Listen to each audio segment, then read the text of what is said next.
Hey, and welcome back to Motor City Metrics. We are pleased to be joined once again by MLB.com. What national writer, I believe, is the official title there. Podcast host to be determined, and general Statcast evangelist Mike Petriello. Mike, thanks for joining us again. That's a pretty good introduction. I'll take that. I appreciate all those words. Yeah, I mean, I didn't last I heard the Ballpark Dimensions podcast. You guys were taking a little bit of a hiatus, and I haven't heard any updates on that. Yeah, we kind of brought it to an end. Myself and Matt Myers have been doing it in some form for like 8 years, and a lot of fun. And I was really shocked and touched by how many people reached out and said, "No, no, keep doing it," because I had no idea what the listeners' numbers were. But it's time to take a break, and we'll see what's next. All right, so we're still up in the air there, but that's no, that's good. You know, it's funny. One of the I kind of started as a bit of a guest on this version of the baseball podcast, and one of the first things I talked about was spin rate, which I'm sure was something that I picked up from you guys in the early versions of your podcast because it would have been about 2015, 2016, I think. Yeah, And that's when everything started. and I think at that time, Justin Verlander was still a Tiger, and it was like, oh, so this is part of the reason why he's so good is the spin rate on his fastball. Yeah. So Oh yeah, man, thinking about him as a Tiger, that was a long time ago. yeah, yeah. I know, Tigers fans are still hoping that there's talk about like, well, is he, when he goes in the Hall of Fame, is he gonna have a Tigers cap on? And it's like, well, it's been kind of a while now. Unless he comes back and like finishes as an elite closer or something like that, I don't know. He may go logoless like Jim Leland does. See what happens there. But Yeah. so let's jump into it. Mike, in terms of Tigers, they're expected to do some things this year. Whether I mean the projections are third place, but based off some of the numbers indicated, there's a couple of guys that really kind of embraced certain pitches last year. We noticed this across the system. The changeup seemed to be Robert Lung's favorite pitch to bring up. But as far as a Statcast, I want to say I hate using the term darlings, but was there anything in terms of the relievers? Jason Foley. Now let's talk about bringing up a changeup. Was there any standouts to you last year that kind of surprised you in the pitching department? Well, among the Tigers, yeah, I mean, it's kind of interesting because if you look at the guys that were there, I mean, Foley, I think, had kind of a breakout year. Alex Lang a little bit. I'm kind of interested in Tyler Holton. I think to some Mhm. extent, he overperformed probably a little bit. He had what, like a 2.10 ERA, and I don't think any underlying metric actually like supports that well. But he pitched pretty well for a guy who I think was a waiver claim, if I'm remembering correctly. Yep. They got him for essentially nothing, and he's pretty interesting at least because if you look at the slider and the cutter, I like it when a guy throws both of those. I find that to be like an interesting archetype, and it gets above average horizontal movement on both, but it was really when I look at like the run values, right? You can put a value on every pitch type, and it's not just the outcome; it's every pitch, right? Like if you get ahead from, you get a first pitch strike, it's a valuable pitch, even if it ends up later on in the plate appearance, it's a home run. And five of his six pitches were in the red, were positive, which I thought was kind of cool. A lot of times you'll see a guy with like a very good pitch over here and a very terrible pitch over there. And if you look at the pitches, other than the curveball, which he didn't, barely threw at all, he had kind of positive outcomes on all of those pitches, which I found really interesting, especially for a reliever who, how many relievers are 95 in a slider or whatever. And it's almost like a starter's repertoire to the bullpen, which is kind of interesting.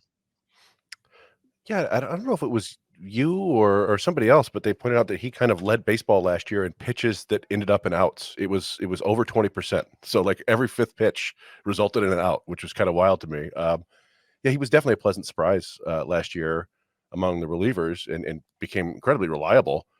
One of the things though I want to mention on the Tigers pitching staff, and we noticed because we pay attention to the Tigers all the time, but I think basically they were out of it after April, so not many people were checking in August and September. But you wrote a really nice article about Tarek Skubal and how he was basically the best pitcher in baseball in the second half last year. So I don't know if you wanted to share some of your observations from that article. Yeah, absolutely. You're right. I can't say I watched, in person or on TV a ton of late season Tigers baseball, although that's going to change this year, partially because they're going to be better, and partially because my pal Jason Benetti is going to call your games, Yes. which I'm very excited about. But yeah, as far as school goes, I mean, you know, I was a bit of an inflammatory thing to write that he was like the best starting pitcher in baseball because he threw 80 innings. But in those 80 innings, the best fielding independent pitching and the best expected ERA and all that. And what I was attempting to do when I wrote about him was, is this a fluke or is it, real? And not to the extent I think he's going to be the best starting pitcher in baseball this year, because he did face some really dreadful offenses down the stretch, which helped him a little bit, I think. But you want to know, was it like a crazy low BABIP? Is it just something that's not sustainable? And what I found pretty optimistic when I looked into it, and I'm sure you guys know a lot of this already, is that there's so many real changes under the hood from a guy who was like a pretty well-regarded prospect before he got hurt in the first place, that I'm cautiously optimistic that, I mean, he's going to be good. I think he's going to be really good.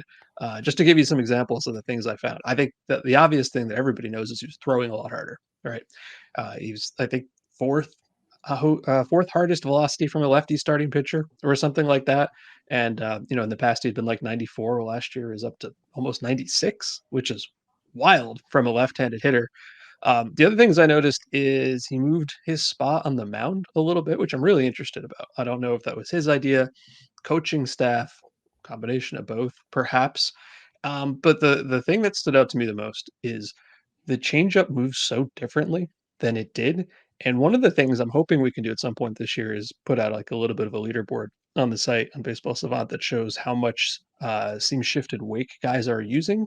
We don't have that yet, but I'm pretty sure his changeup has a lot more of it. And we know he's gonna drive on and messed with the grip and all this.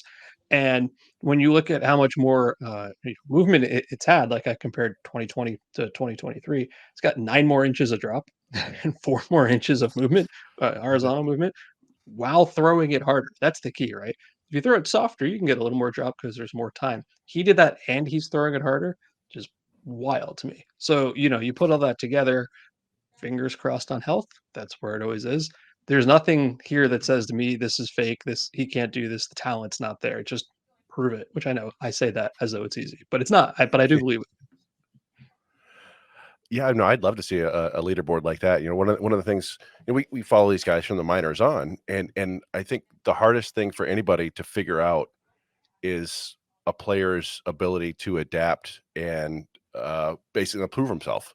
It's like the JD Martinez theorem, right? Where like you can know a guy even as a scout, and you're not going to know if he's got what it takes to completely remake his swing. Or with Scoople's case, he was in the minors throwing almost exclusively fastballs because hitters in the minors couldn't hit it, and he gets to the majors and that doesn't quite work. And so he a couple years ago he tried a splitter and abandoned that, but he's got whatever it takes in his personality to try new things and make sure that they work. And yeah, I mean, leaderboards don't tell you that either, but it'll be fun to look and say, okay, wow, this guy made huge changes and it's effective, and that's something that I think is bonus points for a player.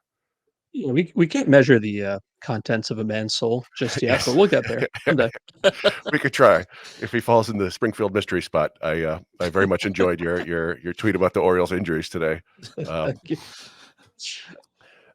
the other starting pitcher on the Tigers, who's kind of fascinating to me, is in the opposite way, is Matt Manning, because you look at his his Statcast page or his Baseball Savant page, and everything is blue except for his extension, which was borderline elite, and yet he also manages to limit hard contact in a way that seems impossible. Not impossible, but like it just doesn't seem with the lack of swing and miss. It's kind of odd. So I don't know if you have any insight onto what's going on there. If is it just extension? Is there something strange with this fastball slider tunneling? I would like to be more optimistic on Matt Manning than I am, but I'm pretty much out. Like the extension's cool, right? So for people who don't Yeah. know, it's how far do you get off the mound? It's not 60 feet 6 inches, right? It's really as long or short as you choose to make it based on how far you can get off the mound. And that's great. Less time for the batter to react is generally a good thing. But I know he's had some injuries, but we've seen him in parts of 3 seasons, and his strikeout rate has been very poor in each of those 3 seasons. And I know the ERA the last couple of years has been okay, like 3.5 or something. Last year, the expected ERA was like 5.5 because he's not missing bats. The hard hit rate was fine last year. And I haven't really ever seen him put it together. Like at least School, even before he got hurt, you could see some signs, right? Mhm. Maybe even Casey Mize, you could see some signs. And with Manning, kind of since day one, I can't remember ever watching him and thinking, yes, This is it. This is the Matt Manning you expect. And I know that all sounds bad, and I feel bad saying it. I don't want to say the guy's career is over at 26 or whatever. Like maybe there's still something more in there. But it's been a long time since he was that number 9 overall pick. It was like Mhm. 7 or 8 years ago, I guess, at this point. And there's just not a whole lot in the pitch profile that stands out to me as like this is something they're going to build on and make him that elite starter, you might think. Now maybe he's a reliever at some point, maybe he's on another organization at some point, but when your question starts with the extension, I guess, as being the best thing, that kind of is telling to some extent, right? Yeah. It means there's not a whole lot else to hang your hat on. I mean, there's another guy too that's kind of intriguing on the opposite side of things, where you look at his fastball value in terms of his velo and what he's able to do, and that's Reese Olson. I mean, there's some numbers there that when we saw him in Toledo right before he got called up, he was getting beat around, and they were able to make hard contact off him. And granted, there's still the numbers to indicate that there, but I don't know. Like the more I look at Reese Olson, I think this year might be. I know the his breaking ball in terms of setting up as a secondary pitch to his fastball still needs a little work, but I don't know, man. I feel like there's something. He's a little more than a 4th starter to me. I think if he turns out to be a 4th starter, based on his track record, that's still a win, right? Because he hasn't Right. really proven to be a consistent guy like that to this point. I was looking at him a little bit earlier today, in advance of talking to you guys, and I was surprised because I can't say I've watched like a ton of video on him. And when I looked at the movement on his pitches, uh, all of his pitches, maybe not his sinker so much, but all of his other pitchers have very interesting movement in some kind of direction. It's not, like Manning, for example, doesn't really. That's part of why I'm down on him. But you look at Olson's, like it's above average 2 plane movement on the slider, which is really cool. The four seamer doesn't rise that much, but it's got a little bit of horizontal movement to it. The changeup's got a ton of drop, and the curveball's got great 2 plane movement. And I do feel like there's a lot of raw material there for, the Tigers pitching. I want to say pitching factory, but they've certainly improved their reputation in that regard nationally over where they were 5 years ago, for example. I don't think anyone would say they're the Dodgers or the Rays just yet, but moving in the right direction, right? And I think this is exactly the kind of guy where a smart team and a smart pitching staff could say, there's a lot to like here if we can kind of mold this guy to figure out how to best use him. And he's probably one of the most interesting guys in the staff to me because, like I said, I liked Holton, and I do, but I also think Holton overperformed a little bit last year. And I think with Olson, we probably haven't seen the best of him yet. Yeah, I mean, one of the things that stuck out to us when we saw in the minors, it was his changeup seemed to be his best pitch, and there was always, he could always spin it really well too, but it seemed like the location wasn't necessarily ideal. But in the big leagues, the like he got even more spin on his slider, and then would throw in the curve every now and then. It's like, okay, it's one of those things where uh you're developing everything, and then you get to the big leagues, and it's like just throw your best stuff. And it seems like, you know what? Okay, so he didn't throw his fastball and his sinker as much, and it worked. So it will be fascinating to see what he does in kind of year number 2 or year 0.75 or whatever. He got about 100 innings, I think, the big leagues last year, maybe 90, something like that. But I did want to switch a little bit from the mound to hitters, which is kind of an area. The Tigers seem middle of the pack in terms of pitching, maybe slightly better if optimistic. But the hitting is still a little bit behind. And a lot of Tigers fans have been curious about. They haven't done anything about third base really, and Matt Chapman is still out there. And so I was curious if you had any thoughts, kind of Statcast leaning thoughts on Matt Chapman. Well, Matt Chapman's a good player, and there's probably a dozen different teams. And first of all, thank you for not starting off by asking me about Javier Baez because I have absolutely no idea. I have no idea if he's going to bounce back. I wish I could tell you. If I could, I'd be working for the team, I guess, but Yeah. I don't. Yeah. Matt Chapman would be a great fit for the Tigers. I think, even though I think he's mildly overrated, I guess. And I don't mean that to say I don't think he's a good player. Like I said, great fit for the Tigers because young team that wants to get better right now, and he's not a guy who's probably going to need like a 6 or 7 year contract. I wouldn't think. And there's obviously a fit. Like if this means I don't know Zach McKinstry plays less, so be it. Mhm. He's Matt Chapman. The only reason I say he's overrated to some extent is he's got this reputation of being an all-world defender. And I think that's not quite as true now. I think that was true. I think he's a good third baseman, an above average third baseman. I don't think he's the best defensive third baseman in the game anymore, as the reputation would say. And, over the last 3 seasons or so, he's been like a 10%-ish above average hitter, which is great. Like that's a very good player with a very good glove. It's just not the kind of guy who the first like couple years in Oakland you thought, oh, this guy might be like a real dude, like an incredibly good hitting third baseman. He was at first, and he's slugged under 450 each of the last 3 seasons. Last year was really weird because got off to an amazing start. It's like the best month of his life in April, and it was awful for the rest of the year. I Yeah. think he had the best month of his career, and then I'm pretty sure 2 of the months after that were the 2 worst months of his career. And he's doing it in the opposite of the Cody Bellinger mold, which is that he Uh, was doing it while still hitting the ball really hard. Like his hard hit rate was phenomenal last year. So I would love to tell you I know what happened there, and I watched the Blue Jays pretty closely. I don't know. So I worry a little bit about the fact that I feel like the decline has started to some extent already, but I think it could be a soft decline because, like I said, he's still a good defender. And when I think about teams who could use him, Tigers are probably top 3 right there. you mentioned Cody Bellinger there, and one of the kind of stories that's popping up now is how some of the biggest names in the free agent market are still unsigned. And on the one hand, I see it because there's a lot of warts with these guys. You mentioned Chapman, like there's some concerns there. Snell is a 2-time Cy Young Award winner, but boy, did he walk a lot of people last year. It's like, is this? I don't know, but I am curious if you think this is really like organic guys not getting signed because teams are actually concerned, or if you feel like there's a little something fishy going on. It's hard to say. I think that you can't look past the fact that the big names, at least, are all Scott Boras clients. Hmm. And I don't say that negatively at all. Like the man's a legend, right? He's the best to ever do his job. So whatever strategy he wants to take, I couldn't possibly argue against. But that is his strategy to wait, right? And here we Yeah. are. These guys are waiting. So that part's not a surprise to me at all. I think to go back to your comment about each of these guys have warts. I mean, there were a lot of free agents, not a lot, but a couple of free agents who signed pretty quickly. Like it didn't take very long for Aaron Nola to get a very big Mm. contract from the Phillies, right? Obviously, Otani was going to get paid. Obviously, a lot of teams wanted to get it on Yamamoto. Those guys, not that they're perfect, not that they're flawless, but teams didn't really have a big problem committing great deals of money to those guys. Mm. And I think to your point here is like, would Cody Bellinger help a team? Probably. I think so. I Yeah. I don't know what to make of him. It's Nobody tough. does.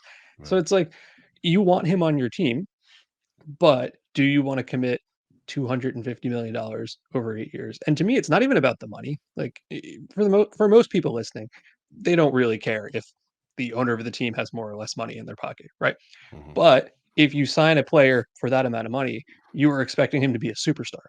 And the inconsistency of the recent track record, it makes it sort of hard to believe that that's what's going to happen. So I think a lot of it is about I don't know what to expect from any of these guys. Like Snell has had 2 really really good years, and then he's never as good the next year, right? So if you're Mhm. paying him off of his best year, and then the next year he's the good-ish pitcher that he usually is, that's you want to have these guys on your team because they'll help you, but I don't necessarily think you treat them like they're, oh, Juan Soto's on the market, right? Like Garrett Cole's on the market. Those are guys you have confidence in, and I'm not sure I have confidence in all these guys.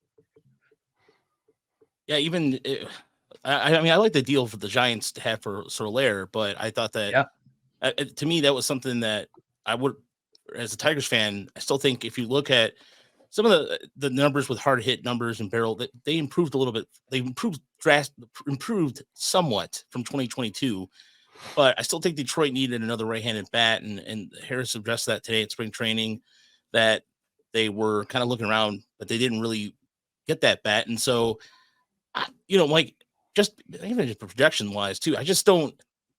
I still think that Detroit needs another bat to kind of really put themselves over in the AL Central. yeah, I would agree with that. I mean, we knew this was going to be a very thin free agent market for position players, right? And Mhm. Bellinger and Chapman were the top two, not counting Otani, I guess, because DH only. And they've kind of continued to be the top two. So I agree with you. But if you're not going to get Chapman, and I don't think Bellinger's really a fit here, because Torkelson's got first base and the outfield looks pretty decent as far as I can tell. If it's not going to be Chapman, then who, right? Like who is the obvious upgrade? And I think about the third baseman who moved. I don't think you were going to have a return engagement with Eugenio Suarez. Probably not. Mhm. you know. So while I think Chapman is still the obvious fit, I think that's true for a lot of teams. And it's like, are you bringing in a DH only kind of guy? Obviously you've had experience with JD Martinez before. Justin Turner might have been a fit, but I also think that they don't necessarily want a guy who's just going to take up DH. I think this is probably a roster where you're going to have some DH time for Kerry Carpenter, probably a little bit. Whoever's not playing third base with, the Constree and Vierling and maybe Torkelson a little bit too. That just seems to not be the direction they want to take. So I think in some sense it's see what happens, right? See, like let the guys who are there play. You're probably not going to be that far out in the Central because the Central's not very good. See who clicks, and then maybe at midseason go out and get a bat based on where you are. It's also so hard to tell with this team. There's so much variance. I think they'll be better. Do I think they'll be great? Probably not, but I could also see it going either way pretty quickly. Yeah, one of the things we discussed is the roster seems inordinately made up of really volatile players, a lot of young guys and a lot of older guys who are not necessarily older, but guys who have recent injury history. And it's tough to know. The team could explode in a million different directions, I think. One other, I just want to touch on some more Statcast stuff real quick. I think the last time we talked to you, we said it would be cool to have kind of a 90th percentile exit velocity or 95th percentile exit velocity. And then, a couple months ago, I was just looking at leaderboards and I see this thing up there. I go, EV50, what is this? It has a little new next to it. And I think that's basically your guys' answer to that. It's the 50th, I guess the average of the 50%, the hardest 50% of balls hit. Do I have that right? Yes, that's right. But it seemed like it was a relatively quiet rollout, as it were. And I don't know if you have any thoughts on that, or if there were any articles along that talked about that I missed. No, that one just kind of got added. I write about most things, I guess not everything. So that wasn't one I put up, but Tom Tango feels pretty strongly about that, and obviously, using these things in percentiles makes a lot of sense because I think we've known kind of since day one that average exit velocity doesn't tell you that much because there's just so much garbage in there, right? Like there's at a certain point with exit velocity, if you're hitting at 40 miles an hour or 60 miles an hour or 70 miles an hour, it doesn't matter, right? Yeah. It's different flavors of the same garbage batted ball. Whereas like fastball velocity, it's a pretty tight, band. If you're throwing at 95, probably 90% of your fastballs are between, 93 and 96. It's not like there's a 40 in there and there's a 60, right? So average exit velocity has not been super helpful. So the first thing we did to get around that was use hard hit rate, right? Which is percentage of batted balls over 95, which is much better. And then, yeah, you can take various percentile bands. My friend Davey Andrews at Fangraphs, I think, tried to test every single one, like he did, like EV1 and EV2 and EV3 and all the way The up. 122 or Which, whatever. yeah, and I appreciated that very much. I thought that was a really clever way to look at it. And I have seen a number of different studies that have kind of all come up with different answers, I think, right? So I know a lot of people use EV90 because I think it's very easy to explain and it makes sense. Tom presented some data that said EV50 was the better way to go about it. I personally don't have a strong opinion in either way. I think there's different use cases for all of them. And yeah, EV50 is the one that's up on the site now. Yeah, I think when we asked you about it before, you're like, well, I just kind of look at hard hit rate, which is totally fine, right? Like I mean, 95 plus, like you said, that's when things start to get fun for batted balls. I think it's a batting average over 500 or something like that, and slugging. Um, but in the other one, I would think we talked about last year, and I feel like there have been some kind of mild inferences that this may be coming is looking at actual bat speed.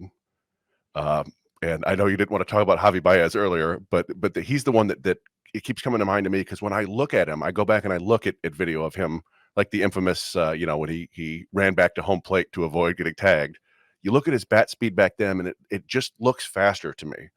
And I don't know if you guys actually have bat speed stuff coming, or if you could even hint at that sort of thing. But that just was something I wanted to touch on. Yeah, I don't need to hint at it. It is coming. All right. It will be there's that has been our big off-season project. Mhm. The only thing I can't give you is it's really only gonna start in 2024, so I can't tell Yeah. you if Javi Baez's bat speed used to be faster or not.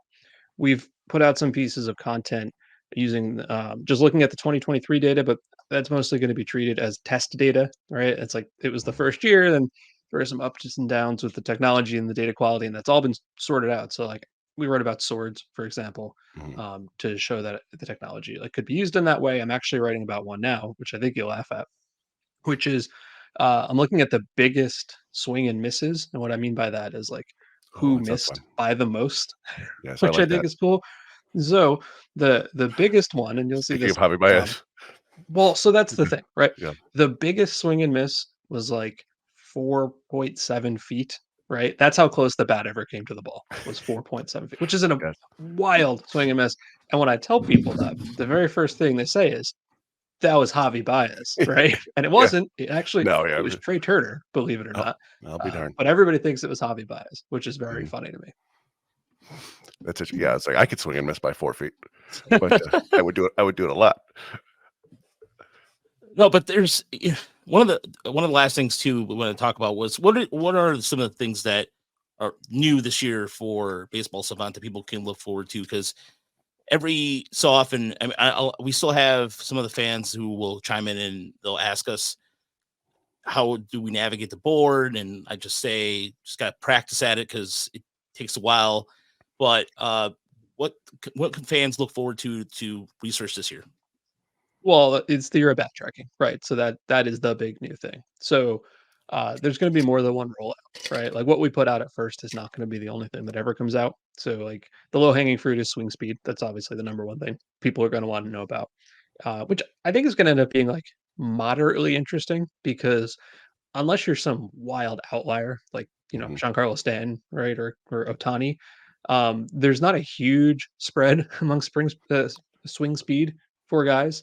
But I was looking at the top of the leaderboard the other day, and it's cool because it's like 8 guys you'd expect, like Mhm. gods, like Acuna. I think Julio Rodriguez is up there, and then there's also like, oh hey, Matt Wallner. That's kind of cool. Matt Wallner.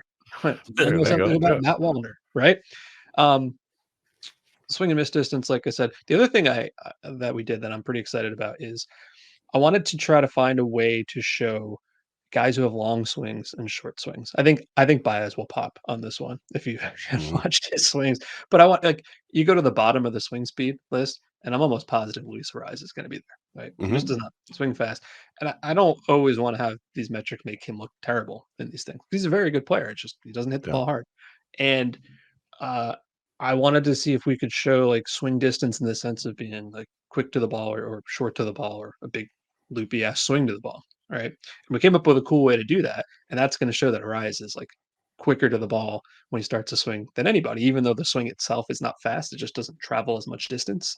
Mhm. As you can tell, this stuff is all going to take like a year to explain. Right? So that's just like 2 of the 3 of the metrics. There's like 15 we want to do. They're not all going to come out at once, which I know people are going to get upset when the first leaderboard doesn't show attack angle. Like it will. It's just so many things at the same time. So anyway, to answer your question, bat tracking will be most of it. Still working on getting a minor league version of the search page up because a lot of the minor leagues are plugged up. I may have promised that last year and we just didn't happen yet, but still being worked on. And then some smaller stuff too. Like I said, maybe we can do like seam shifted wake leaderboard and a whole bunch of other stuff. But that's the main stuff. What's Love it. interesting, about Rise too is every time I see him, there's always those videos on him on Twitter where he's working on his wrists being faster, and it's all like it just seems like it's all like maybe lower body or something, but it's always like it seems like he goes quick right through. I mean, granted, it's off a tee, but still, it's just oh man, every Yeah. time I just see that, it just I don't know.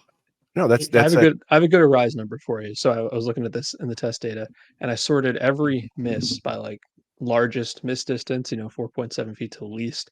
And I had to go down something like 6,500 and something before I got to the very first Lisa Rise miss, Oh which is wow. wild because he doesn't miss, and B, when he does, it's not by very much. I thought that was funny. That'd be awesome to see that for Tony Gwynn when Oh yeah. oh, Well, or see Gary Sheffield's bat speed in his prime, stuff like that. We're like, oh man, yeah. No, that's it's as always. You guys have dug into it more than even I thought of, and like, yeah, that would be awesome to see who's most consistently missing by the fewest amount or the smallest amount and the most amount. So that'll be fun. I'm looking forward to that a lot. I always look forward to all this stuff though, and then that way I could put it into our Inside the Numbers segment every week. Which is standby Fridays. The last thing, and I actually hadn't thought of this until you brought it up earlier, but yeah, you've done several broadcasts with Jason Benetti, and the Tigers signing him was huge and was awesome news. And I'm just curious if you got anything to tell the Tigers fans to look forward to with Jason.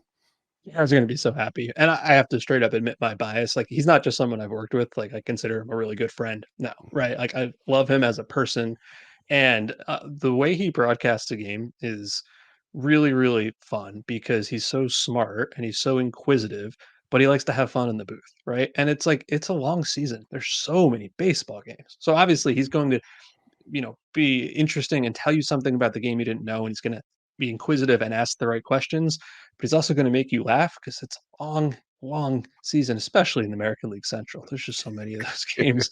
And if you want to watch baseball and you want to learn something about baseball, but you also want to have fun at the same time while doing it, Jason, I think, is the best in the game. I was very fortunate to get to work with him and to get to know him, and I really think Tiger fans are going to be pleased.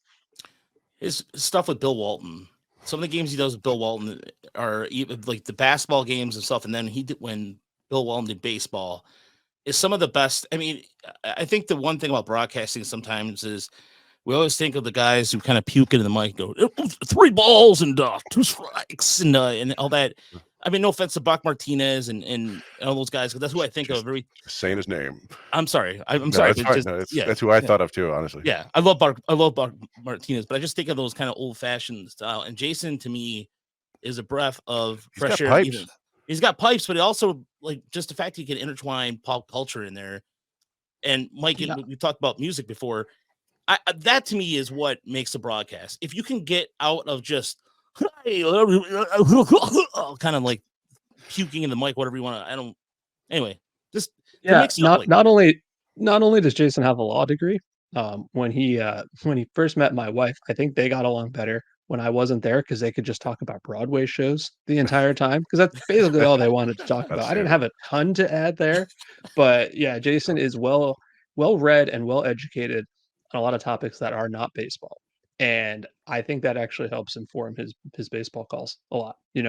He's got the vocabulary that I wish I had and I don't have. Like he'll drop some words and he won't sound like an egghead, right? But he will drop some really interesting words and just interesting ways to describe something rather than using the same word like a million times over the course of a season. And I think for someone you're going to watch every night, that ends up being really valuable. It makes the viewing fresh and interesting. And knowing him like I do, I know he's really excited about the new challenge here, right? New town, new team, all this, but also new broadcast partners, right? Like he loves working with new people, and he's just so interested in everything. And like I said, I'm going to watch a lot more Tigers games this year. Sorry to say that means a lot fewer White Sox games. Well, we're fine with that. Yeah, we're fine with that. Yeah. Mike, thanks so much for joining us this evening. Really appreciate it. And is there any articles you want to promote that you got coming up that fans could check out? Yeah, like I said, I'm writing about the biggest misses that'll go up in the next couple days, and because everything about Shohei Ohtani works as far as getting people to read it. I wrote something about Shohei Ohtani and how he's going to work in the Dodger lineup, which I think will be pretty interesting because it's about protection from the front and not from behind, which is one of my favorite topics. Interesting. I'm looking forward to that. Cheezo Pete's with some of the comments in here tonight. All right, Mike, thanks so much for joining us. We appreciate it, man. Thanks so much, Mike. Thanks a lot, guys. Take care. Talk to you again. You too. See ya.